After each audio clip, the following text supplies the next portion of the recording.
दोस्तों नमस्ते। आज की मेरी कविता है मेरे शब्द बोलेंगे।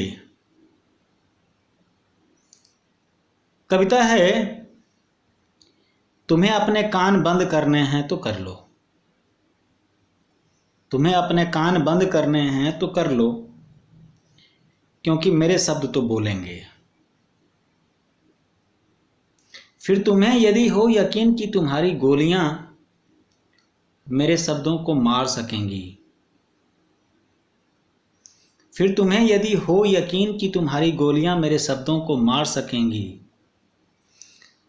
तो तुम बेशक अपने कान खुले रखो। यह मर्जी भी तुम्हारी है, लेकिन मेरे शब्दों ने जो देखा है बेखौफ वह सच कहेंगे। लेकिन मेरे शब्दों ने जो देखा है बेखौफ वह सच कहेंगे। तुम्हें अपने कान बंद करने हैं तो कर लो, क्योंकि मेरे शब्द तो बोलेंगे। मेरे शब्द नहीं हैं मोहताज, वे जानते हैं खेतों में गेहूं उगाना, रोटियां पकाना और इत्मीनान के साथ खाना। फिर तुम्हें यदि मेरे शब्दों का श्रम फूटी आंख नहीं सुहाता। फिर तुम्हें यदि मेरे शब्दों का श्रम फूटी आंख नहीं सुहाता, तो बेशक फोड़ लो अपनी आंखें।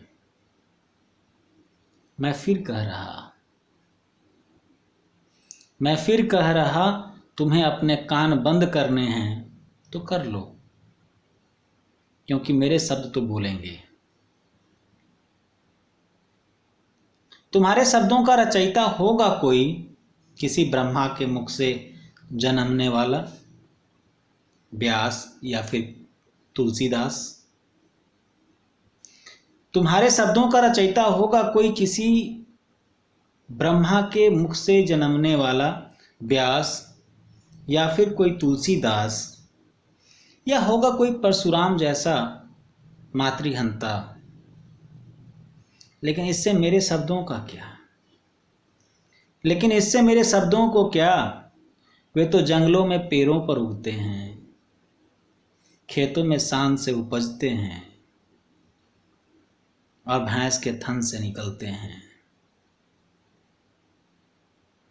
लेकिन इससे मेरे शब्दों को क्या? वे तो जंगलों में पेड़ों पर उगते हैं, खेतों में शान से उपजते हैं और भैंस के थन से निकलते हैं। अब यदि तुम्हारे शब्द परजीवी हैं तो भजते रहो बलात्कारी विष्णु, या फिर चिल्लाते रहो नाम का नाम। अब यदि तुम्हारे शब्द परजीवी हैं तो भजते रहो बलात्कारी विष्णु या फिर चिल्लाते रहो राम का नाम। मैं एक बार फिर कह रहा, तुम्हें अपने कान बंद करने हैं तो कर लो, क्योंकि मेरे शब्द तो बोलेंगे। बहुत बहुत शुक्रिया दोस्तों, धन्यवाद।